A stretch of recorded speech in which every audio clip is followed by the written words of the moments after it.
La vinculación entre el entorno y la naturaleza fueron retomados por la psicología al tratar de explicar la forma en la que el hombre aprende.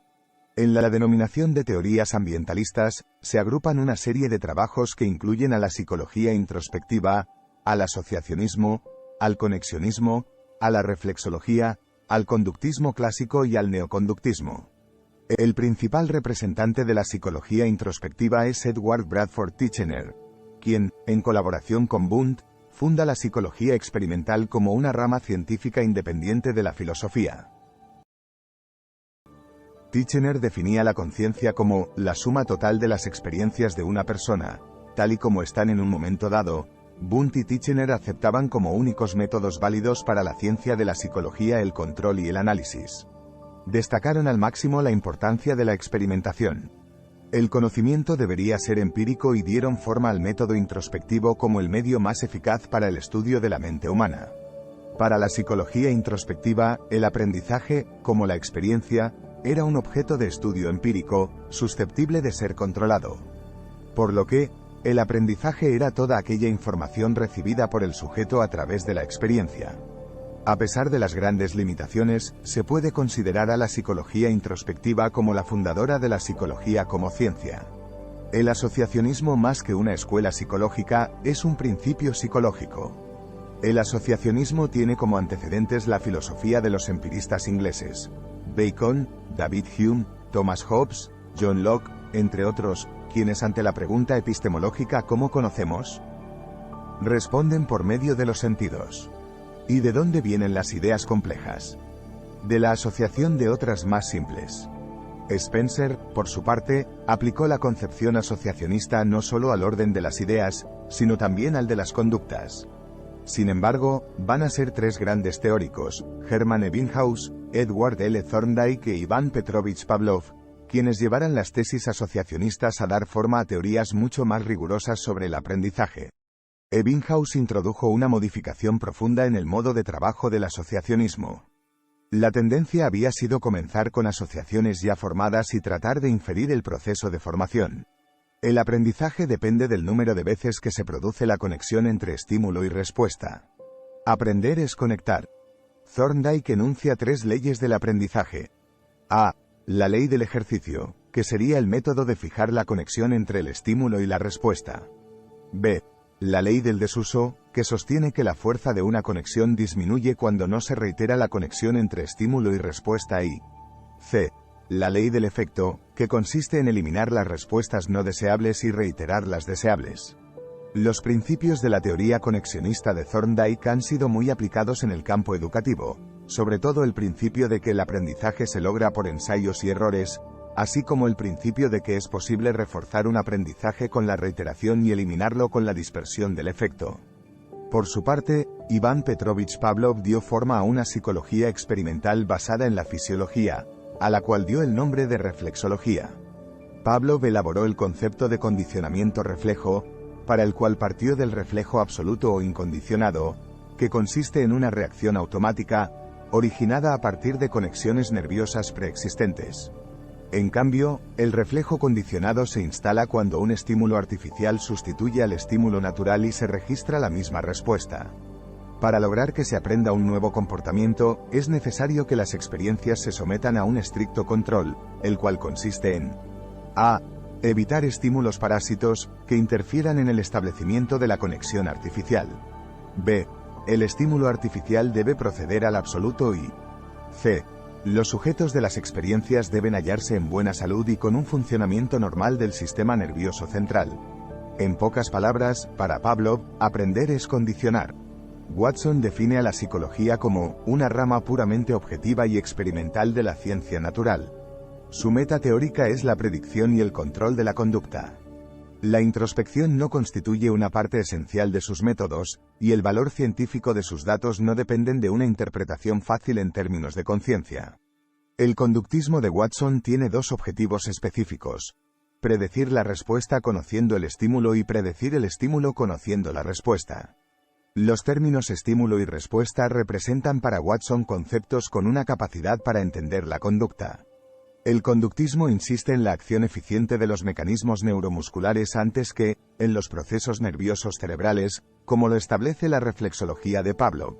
Estos teóricos son conocidos como neoconductistas, entre los que se encuentran Gutier, Tolman, Hull, Spence y Skinner, entre otros.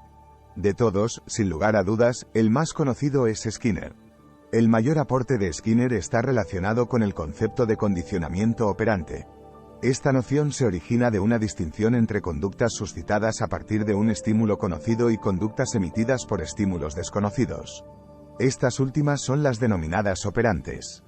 Cuando las conductas operantes son reforzadas, dicho reforzamiento estimula su repetición.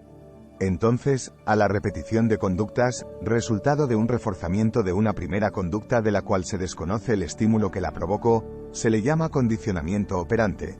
Skinner considera que el objeto de la psicología es predecir y controlar la conducta de los organismos individuales. Insiste en que la psicología se debe limitar al estudio de la conducta observable de los organismos. Los únicos datos válidos son los que se adquieren por vía sensorial. Para Skinner, la psicología es una ciencia de ingeniería que debe carecer de cualquier clase de teoría. Sostiene que, una ciencia empírica que valora los datos y con base en ellos explica los fenómenos, no puede partir de una teoría previa. Para Skinner, el aprendizaje es un cambio en la conducta, producto de un condicionamiento operante. Las teorías hasta aquí analizadas, a pesar de las diferencias en sus planteamientos sobre el objeto y método de la psicología, reúnen elementos en común, sobre todo con relación a la definición del aprendizaje y a los factores que inciden en él. Ya sea que se vea al aprendizaje como producto de la experiencia, como una asociación de ideas, como conexionismo, como condicionamiento, como resultado de la relación estímulo-respuesta o, como condicionamiento operante, se puede construir una definición, que de alguna u otra forma, aglutina todas estas teorías. Así pues, el aprendizaje para el grupo de teorías ambientalistas sería un cambio de conducta relativamente permanente, susceptible de control, producto de los estímulos provenientes del medio ambiente en el que está inserto el individuo. La educación es un proceso de sociabilización. Aplicar un enfoque único a todas las situaciones no beneficia el proceso de enseñanza, más bien lo perjudica. Skinner adopta una posición empirista, es decir, considera que el desarrollo del lenguaje depende exclusivamente de los estímulos externos. El conductismo hizo que en los estudios se fijasen en el contexto, la forma de hablar al niño y es importante su esquema estímulo provoca una respuesta. Skinner rechazó que el lenguaje se utiliza para comunicarse. Por lo que propuso entender el habla y la escritura se debían de reconocer antes que todo como conductas. Por lo que afirmo que el habla no puede ser aprendido solo por la imitación.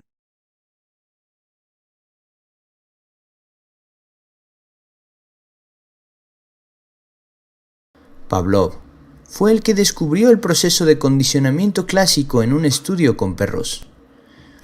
Cuando se da de comer a un perro hambriento, este empieza a segregar un flujo de saliva procedente de determinadas glándulas.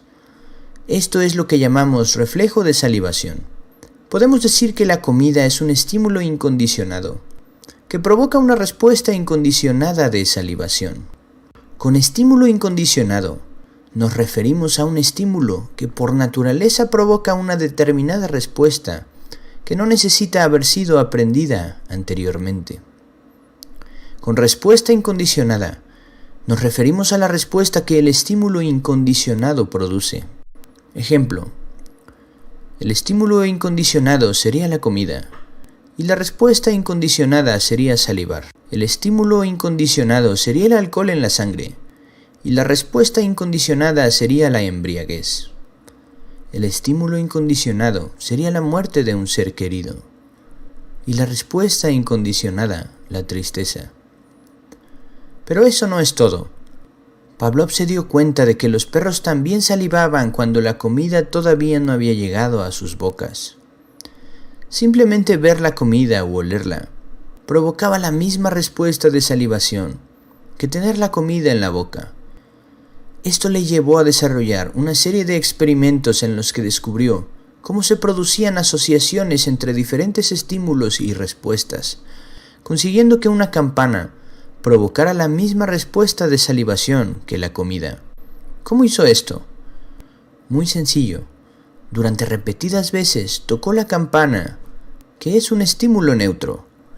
justo antes de presentar la comida, un estímulo incondicionado, a los perros, de manera que consiguió asociar el sonido de la campana con la comida, consiguiendo que después de varios días, repitiendo este proceso, el sonido de la campana, sin necesidad de presentar comida, provocara el mismo reflejo de salivación que ésta. El estímulo neutro, que supone inicialmente la campana, se convierte en un estímulo condicionado. Este estímulo condicionado provoca una respuesta condicionada de salivación.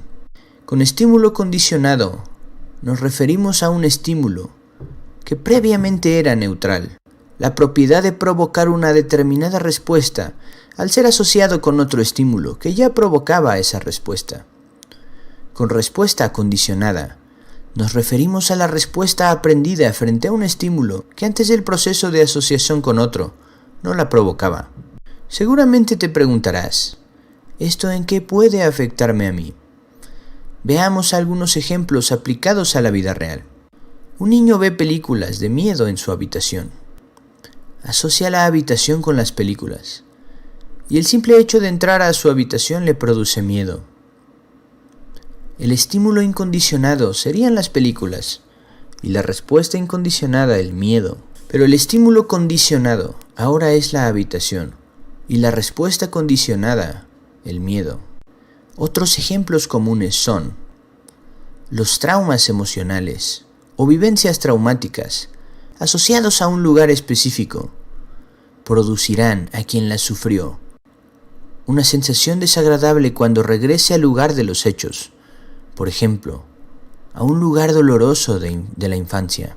El olor del perfume de un compañero amoroso específico, percibido tiempo después de terminada la relación, puede reproducir en el sujeto las sensaciones con las que asocia a este antiguo ser amado. Ciertos métodos actorales operan en base a la asociación voluntaria, es decir, a la asociación voluntaria de algún recuerdo emotivo con ciertas formas de memoria corporal. Es decir, recuerdan algo que les haga sentir la emoción que quieren actuar, para poder evocarla en escena de manera realista. Hay que tener muy en cuenta las diferencias individuales en este proceso. Algunas personas tienen más facilidad para asociar determinados estímulos que otras, así como algunas personas necesitan muchos ensayos, repeticiones de estímulo incondicionado y respuesta incondicionada. Otras, con un solo ensayo, pueden establecer una asociación. También influye mucho el nivel de activación del momento. Cuando estamos activados emocionalmente, es más fácil establecer asociaciones que cuando no lo estamos.